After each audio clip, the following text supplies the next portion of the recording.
Good morning. Good morning. And welcome to J is for Justice. My name is Jay and welcome to my channel. If you are new here and you like what you see today, please hit that subscribe button. And as always, please give this video a thumbs up. It really helps my channel out and it doesn't cost y'all a thing. So, okay, let's get rolling today. We have a couple topics I want to cover, so let's get started.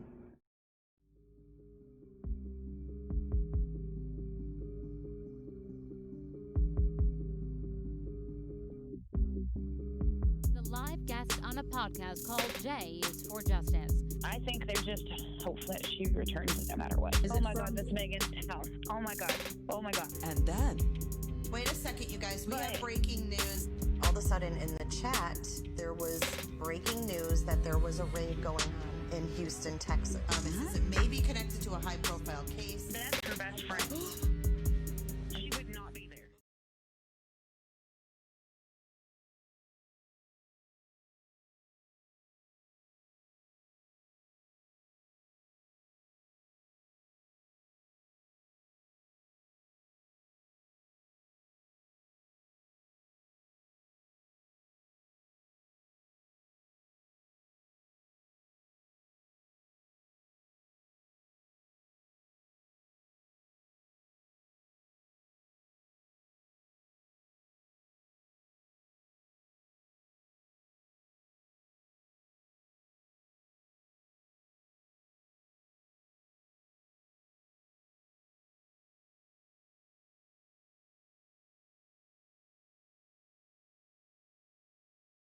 Good morning, everyone.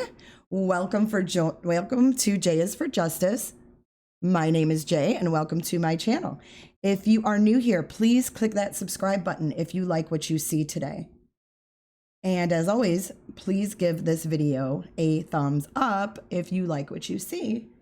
It is a great way to help out my channel, and it doesn't cost y'all a thing. So hopefully you guys can hear me now. Let me know if we are good, and I will continue. Welcome, mods. Welcome, everyone in chat. Good morning. It's good to see you. I haven't been on in a couple days, so I wanted to come on and catch up with you on the Suzanne Morphew case. There is an update to talk about with that. But before we get to that, I would like to take a moment and remember what happened 2 years ago on this day. And that was when we all became enthralled with this case, the Chris Watts case. Today is the 2-year anniversary of that crime. And I wanted to take a moment and remember what happened 2 years ago that ultimately changed the way that we view cases, especially on social media. It changed so much. It was such an emotionally charged case once it hit social media, and it hit Facebook, YouTube, hardcore. It had massive social media exposure, and that was something we had never seen when we got the discovery and thumbed through that. I'll never forget that Thanksgiving weekend when the discovery came out. I remember that was when it was like, it didn't even seem like Thanksgiving weekend because I was just nose in this discovery for the entire weekend. And it was just, and that might sound silly to some people, but I think that the ones who followed this case from the beginning can understand why we still talk about it, why we still revisit it. There's so many reasons why people are interested in this case. And I know a lot of people don't like to hear about it anymore. It is painful. It is hurtful. It is very emotional. But nonetheless, as true crime followers, this is what we do. And the fact that this podcast or this case changed my podcast, it started me on a road of 2 years that I can't even put into words the journey that I've been on. So this case means a lot to me. And I'm not here to choose sides. I'm not here to take a side either way. I treat this case like I treat any case that we cover here on my channel. And I just want to make it clear, I'm not trying to offend anyone. I'm simply honoring the lives that were lost. I have also met some amazing, amazing people along the way of this journey. I can't even tell you the friendships that I've made, the connections that I've made. And it's so crazy because it's because of a true crime case. You know, and you hate to celebrate that in one way, but then in another way, you look at it like, wow, I think a lot of people have made a lot of friendships along the way in groups, talking about this case. And I think that a lot of you can relate. It's kind of a double-edged sword. On one hand, a lot of us would have never crossed paths if it wasn't for this case. So I dubbed this case as a true crime story that will be remembered for all of the social media posts, for every video that captivated us into this case.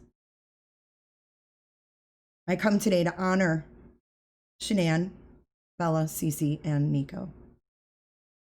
And I wanted to just take a moment of silence to remember the four of them.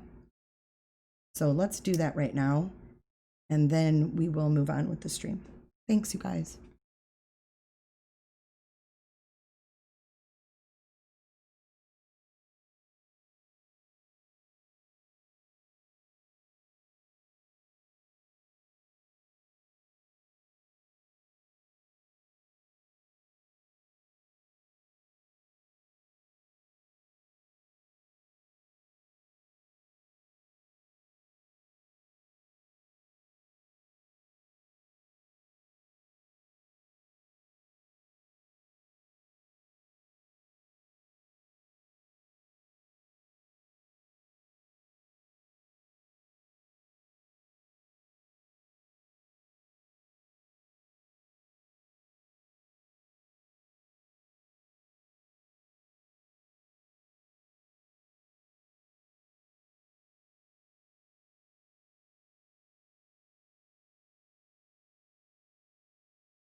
Me and that mute button today. I'm so sorry. So thank you I loved seeing all of the purple hearts in chat. The stages of grief are so different for everyone. And that's why I can't imagine the pain that these families are feeling today. And I just want everyone to kind of go away, take away from this, send prayers, whatever it is you believe in, whatever that is, love and light, prayer. Please give those families, both of those families, send them some some good thoughts, good vibes today. Because I can't imagine what they're feeling. So my heart goes out to all, and I'd like to move forward and talk about the Suzanne Morphew update that I have. So we have 3 months now that has passed since Suzanne Morphew disappeared. She was reported missing on Mother's Day. Oh, my moderators need to handle that. She was reported missing on Mother's Day. Her daughters went next door to the neighbors. They couldn't get a hold of their mother. And so far, there's been really nothing. It's been very, very silent. Very silent. So one of Suzanne's family members has spoken up. They're anonymous, under anonymity. So they want to shine a bright light. This is their message. And they talked to Fox 21 in Colorado. They want to shine a bright light to remind the public that Suzanne is still missing and just how much she's loved. So they did a candlelight vigil on social media for her, and all these people from different states lit a candle and sent a picture, and they put this together. And Barry posted on Facebook, I think back in May 17th, that he would do anything to get her back. And that's when he announced the reward, which is now not 200,000, but 210,000. So somebody has thrown in an extra 10 G's to the reward fund. Now, the new information that's coming out is that her husband, Barry, which we've talked about before, that he has refused 2 polygraph tests. Now, 2 times he was asked to take one, according to this family member.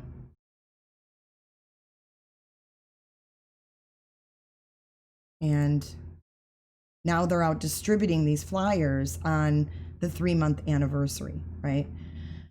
So the police are out distributing flyers to local businesses, gas stations, things like that. Now, why they're going to these specific locations, I'm not sure, because we all know that her bike was found leaned up against a tree with her nowhere to be found. There has been a search. There was a neighbor that called about a construction site, and they went out there and they dug under the concrete slab. But according to authorities, they didn't find anything. If they did find something, we aren't aware of that. So now we have Barry. It's being reported that he is refusing a polygraph. And not only that, his truck GPS, this friend says, doesn't match his timeline. Interesting. So apparently, Suzanne, when they made the move from Indiana out to Colorado, apparently this friend says that, or this family member says that Suzanne wasn't quite as excited about the news as Barry was about the move.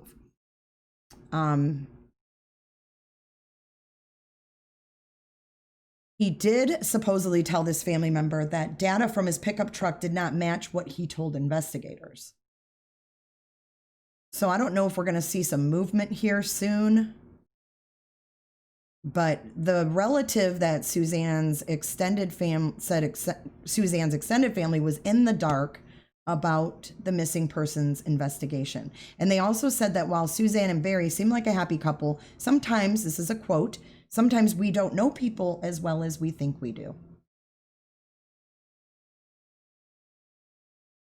The relative also told the news that Barry Morphew could be somewhat controlling, and indicated that Suzanne, who had been treated for cancer, may not have been as enthusiastic about the move as her husband was.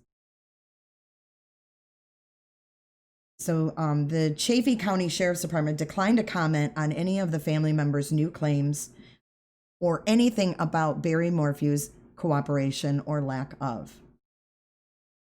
The Chaffee County Sheriff's Office has urged anyone who may have any information related to Suzanne Morphew's disappearance to call the dedicated tip line at area code 719-312-7530.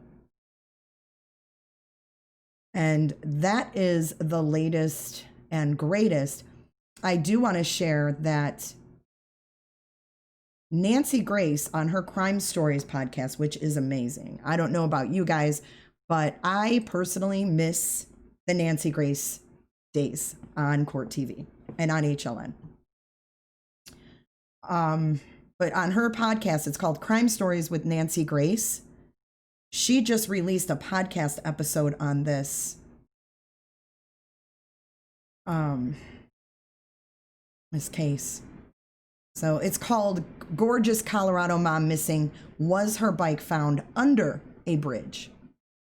So I'm going to put the link to her podcast as well in the description of this video because I think it's got some really good information. So I will go ahead and put that in the description below for you guys so you can check that out. But you know, if Nancy Grace is on this, I just feel like there's going to be some movement. It's got her attention now. It's got her attention now. So what are your guys' thoughts? I mean, what are you thinking about what's going on, this latest news? Do you think that it's credible? Do you feel like this family member is speaking out for the right reasons? I mean, what are your thoughts? I tend to take, these things in just like everything else and put it all together. But I'd like to know your thoughts.